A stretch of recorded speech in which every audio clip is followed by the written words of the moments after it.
আপনার মেয়ে কি আপনাকে কোনো কথা বলে যেতে পারছে? আমার ছোট বাচ্চা ঘটনার পরে না। কোনো কথা বলতে জি পারেনি? না। আচ্ছা, আপনার বড় যে মেয়ে, সেই মেয়ে কি আপনাকে কোনো তথ্য দিছে কিনা? কি ঘটনাটা ঘটছিল একটু বলেন তো?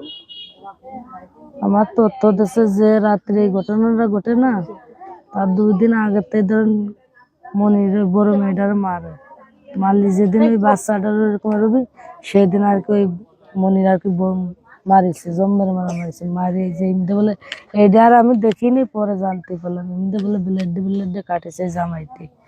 কাটলে ওই ছোট মনিটা আর কি সহ্য করতে পারিনি, সে চাইছে আর কান্দিছে যে ভাইয়া তুমি এরকম করতেছো, আমি মার কাছে বলে দেবো। তখন বলে মনিরে ভয় দেখাইছে যে বাড়ি কিছু বলতে পারবে না। তখন আর কি 2 ভাই বোনই ঘুমাইছে এক জায়গায়, একই বিছানায়, জামাই ছিল না।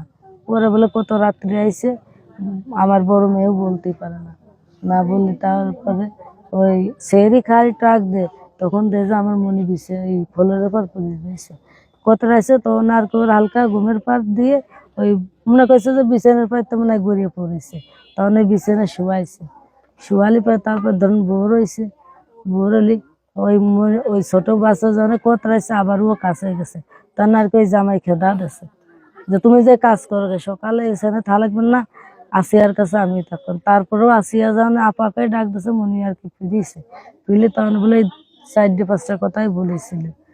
জাপা আমার অনেক কষ্ট হয়েছে, যন্ত্রণা করতেছে, কিন্তু যে আমার বাচ্চাটা এত বুদ্ধিমান না যে কি হয়েছে ভালো করে জিজ্ঞাসা করবে, দেখতে ও তারা দিচ্ছে। তারপর শুনিয়েছে কয় যে জানো রাত্রে দুয়ার খুলে ভাইয়া আমার বাইর করে দিয়েছে, বাইর করে তাদের কাছে দিয়েছে, আমার মা ওই দাঁড়া ছিল, কিন্তু তারপর আর কোনো কথা বলিনি। আচ্ছা, যে এই যে আসিয়ার যে চিকিৎসা হয়েছে, এই চিকিৎসা ব্যবস্থা নিয়ে কি জি আমি খুশি, আমার মনের অনেক সুন্দর চিকিৎসা করেছে মেডিকেলে।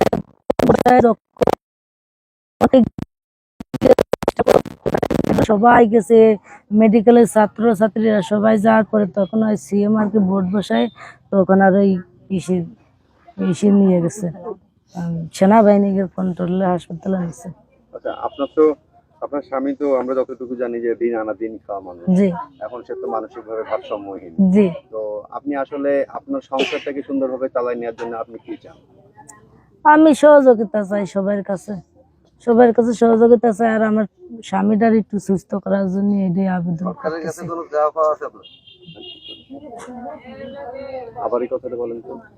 মানে আমি সবার কাছে সহযোগিতা চাইছি, কিন্তু আবার আরেকটা সহযোগিতা চাইছি যে আমার বাচ্চার বাবাটার আর কি সুস্থ করার জন্য, এইটুকু এলো আমার বেশি সহযোগিতা।